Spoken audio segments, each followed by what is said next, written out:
Slušaj vamo, dragi moji prijatelji i prijateljki, dobar den, dobar večer, dobro utro. Podcast o te prekrasna rabota, бидејќи не иде во живо и можете да го гледате во било кое време. Да не губиме време, се обидувам да ги правам што е можно пократко и ќе започнеме првин со Олимпијадата која најмногу дигна прашина изминативе неколку дена. Слушај, ваму се осврнува и на тоа. Што треба да се осврнеме? Тоа треба да се осврнеме е што веќе Олимпијадата не можете да ја разликувате од Евровизија. Евровизија и некако ја проголтуваме бидејќи естрадата генерално во безидејноста на креативноста отиде во екстрема. Во екстрема да биде многу по-перверзна, да биде многу по-провокативна и слично. Така што се изгуби во тоа. Песните ги памтите од Евровизија? Нормално дека не ги памтите. Ја памтите Waterloo на АБА, да, а таа победи на Евровизија. Значи евровизиски песни и сега да не набројувам, сигурно десетина ги знаете затоа што беа светски хитови, но последниве 10 години не памтите ни една. А зошто и би памтеле? Али затоа паметите кога правил некој керефеки, кога машко се облекло во женско, женско се преправило во машко, машкото се направило магаре, магарето имало долги уши, ама викало дека е зајак.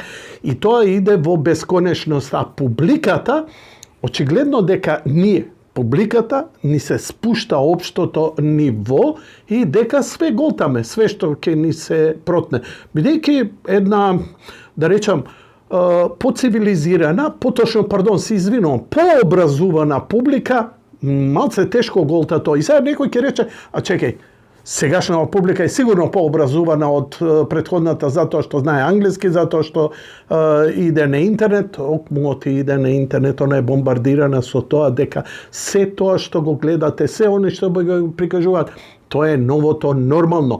Ненормални сме ние, културни, семени, христијани, кои ги почитуваме семените вредности, се е тоа ненормално.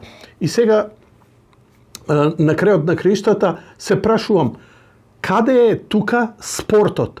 Ај некако во Евровизија разбирам, бидејќи не ги бива за музика, па мора да прават некои керефеки. Многу музичари имаме такви. Турбо фолкот е таков, нели? Ке ги извади на изволте, ке си ја покаже тасмата. Зошто? Затоа што музиката е ѓубре. Да е музиката нешто вредно, да има некакви естетски, уметнички вредности, да е тоа популарно, да народ го пее. Апсолутно не. Но од друга страна па е и перверзијава е сега дека и турбо фолкот е толку популарен. Ај како нема да е популарен кога до народот не доаѓа она што е култура. Ако јас сум растен со Led Zeppelin, со Pink Floyd, со Deep Purple, со Depeche Mode, со David Bowie, ја секако дека имам отворени уши и за домашна македонска музика, ама барем на слично или ниво кое има тенденција. Ја памети некоја Анастасија? Да, тоа е составот на Горан Трајковски, која направи музиката за пред дождот. Не ја ни паметите, затоа што веќе македонска музика и нема. Ние имаме некои турбофолкови, во Ојгејскиот дел на Македонија се пеат стари македонски песни, се слават, се прославуваат, но нема нови. Нема нови, а Западот нешто вадеше, 80-тите беа врв, 90-тите беа револуција во техно и електроника и веќе последниве 2 години е тотална безидејност, затоа што генерирање, вештачка интелигенција, алгоритми, вештачко пеење, така наречена тюн, така што се губи тоа. така и сега со идејноста и безидејноста на Запад. Запад веќе нема идеолошка подлога. Веќе ги изгуби сите идеолошки подлоги. И затоа нему му треба една олимпијада, кај што наместо да се слави спортот, се слави политика, бидејќи ова не е за различностите. Ова не е грижа за геј популацијата, бидејќи јас сум бил дисџокеј и еден од да речам, во врвот на ноќниот живот на Македонија. Значи, се што било во мода, се што било пејачи и така натаму, јас сум го дружел тоа интензивно. Меѓу нив има толку многу геј со кои најнормално сме функционирале и сме кореспондирале и сме се дружеле, но откако дојде ЛГБТ, а ЛГБТ дојде како политичка маша на една партија која изгуби политичката моќ идеолошка. Бидејќи за да си моќен, комунистите имаа своја моќ. Комунизам, рамноправност, фабриките на работниците и поверувавме во таа будалаштина и ден денеска си плаќаме и ние и оние кои го прифатија, затоа што идеолошко беше добро, но економски неиздржливо. Републиканците или десницата си има, бидејќи се базира на христијански вредности, на семени вредности. Да, буквално е до тука и бидејќи се повеќе, пази се, многу е едноставно. Има многу тука и сега бизнисот е многу суров. И вика, чекај, кој највише не купува? Овие не купуваат. Добро, онда ќе правиме производи, ќе настапуваме токму за оваа публика и го негуваме тоа. Но во меѓувреме, благодарејќи пред се на Сорос за да се контролираат сите овие работи, да се набрат и прави таков идеолошки преврат, инаку Елон Маск тврди многу отворено, пазете, ова не го тврди Јанко, ова не го тврди Бранко, Станко, Петко, ово или оне. Елон Маск, човек кој заедно со врвот на политичката светската елита, секој збор му тежи повеќе од што на било кој. И он века, Џорџ Сорос искрено го мрази човештвото. Значи, тоа е социопатологија, политичка социопатија. Не знам, треба да измислам нов збор. Значи, имаме конкретен непријател на човештвото, на религијата, на семените вредности. Зошто? На таков начин се создава контрола.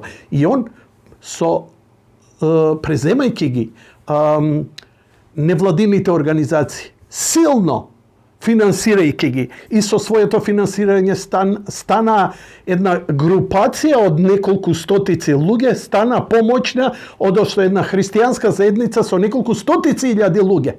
Зошто? Затоа што тие христијани не прават керефеки, не урлаат, не викаат, не се соблекуваат голи на улици и со сето тоа медиумско бомбардирање се создава еден огромен притисок. Но тоа е затоа што и Западот се повеќе го прифаќа тоа, затоа што идеолошката левица ја нема. Тоне, нема идеологија, нема борба за правда, нема за борба за подобар живот, само некакви маргини, преку кои многу гласно ќе се урла. Затоа е Евровизија, затоа е ваква Олимпијадата. Олимпијадата не славеше, мислам, знаете како и овие малце се исполетаа, тоа било сатанизам. Јас сум малку подолго од сите вас заедно во црква, така да сатанизам треба да слушнете некој монах кој имал реално искуство, немате појма што е сатанизам. Сатанизам е малку поинаква работа. Прво треба да знаете дека сатаната ќе ви се појави во најпрекрасна форма, како најпаметен, најинтелигентен и како најголем хуманист. Овие сигурно не се. Овие се керефеки, овие се за жалење, овие се за институција. Ова е болно, ова е невкусно, ова дури нема ни уметност, ова дури не е ни прапародија на некаков си Монти Пајтон кој сквернавеше се и се што. И го споредува, Монти Пајтон вака правеше. Монти Пајтон е академија за науки за вас, идиоти, кои се обидувате да го браните само заради вулгарната форма, бидејќи овде не разговараме за вкус, туку разговараме за невкус. И не ги критикувајте нашите спортисти. Многу повеќе мината дојдоа со вајлд карти. Знаете што е вајлд карта? Знаете што е покана? Лузерите ги викаат. Nećem da ги навредам, ама тоа се луѓе кои не успеале спортисти да се квалификуваат и добиваат, ајде, ела, никогаш нема да добие, например, некој врвен спортиста кој од X причини не успел да дојде таму, да го викнат за да им го загрози првото место на оние кои се пласирали и така натаму. Јас имав скоро со Дејан Ѓорѓевски едно такво интервју, кај што он ја одби, например, Wild картата да настапи на годинашнава Олимпијада. И разбирливо е, затоа што врвен спортиста сака така. Но и ова е добро затоа што се млади и не ги критикувајте ги одлично предпоследно место. Отишел таму да проба. И сега, која ќе проба, која ќе го осетиш сето тоа, даваш врвни перформанси натаму, за да навистина се квалификуваш, па да видиме дали завредуваш, бе, ти, момче. Да не зборам, на крајот на криштата и оној политички момент од бобитоци разноразни, кои изрипа зошто Гога, нашата председателка, не отешла на отварањето. Па тамо су били сви они лепи председници, па да машу ручицама. Карикирам намерно, јас се извинувам заради мојот говор, ама таков име еден лигав без подлошка. Знаете, она кога имаш нешто темел, па на нешто тоа стои и тоа добива некаква црстина и форма. Вака кога нема, онда е некоја лигава маса, кога нема темел, кога нема нешто да се подпре. И само така лепи, валка, гнаси. Зошто им е проблем? Затоа што немаат што да замерат на оваа власт. Затоа што оваа власт кога не работи, сработува повеќе од што се она што се глумеа дека го работат изминативе години. Многу години ќе ви треба за да можете да ја критикувате реално оваа власт, па дали земал и последното што беше Мицкоски зошто земал бизнес класа.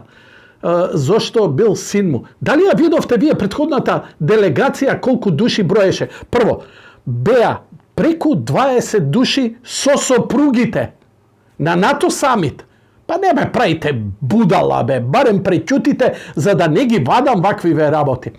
Немаше спорт на отварањето, спорт ќе си гледаме сега. Што ќе биде и да биде, тоа е само политиката ќе мора да се меша. Ова е катастрофа, ова е декаденција, но Париз е познат по декаденција. Париз цел живот бил кич, бил градот на светлината и уметноста. Знаеш, да, ама кичот владеал. Рококо е таму измислено. Рококо не можеш да го ставиш уметничка форма. Тоа е рококо е кич форма. Значи кичот е нешто преџиđено и со невкус. Нормално дека исмевањето на отварањето беше пред се насочено кон христијанството. Па како ќе биде? Се сеќавате? Никој не го спомна тоа. Шарли Ебдо, бонжур мадам и месија. Се сеќавате кога Шарли Ебдо преку карикатура направи шега на сметка на една друга религија? Масакри по улиците. Но христијанството е на вистина религија на мирот. Затоа што христијанството нема да ти врати. Затоа што христијанинот, правиот христијанин, христијанската црква е на прав пат се додека е напаѓана од такви. Гога не отиде и паметно направи. Зошто? Затоа што она сигурно не знаела дека ќе биде вакво. Уште подобро е што, ај да речеме дека Божја рака ја натерало во низиниот хуманизам и светоглед, да парите кои треба да ги даде за идење таму и за нас, да ги потроши на отварањето, ги пренасочила за децата кои настапија на математичката олимпијада. Па не ли е многу подобро? 90% има одобрување заради низиниот потек, бидејќи ние сме земја со многу ограничени средства. Јас знам дека да беше друга власт, два авиони полни ке беа таму, еве, ние ја представуваме северна. Така што, окей, знаеш што, се разликуваме И тоа е добро. Се разликуваме не по тоа Македонија или Северна Македонија. Се разликуваме у памет, у интелигенција, у срце, у душа, у честност. Ете, во тоа се разликуваме. Така што интересни времиња не чекаат, а во следната епизода напнато е во Америка. Затоа, слушај вам!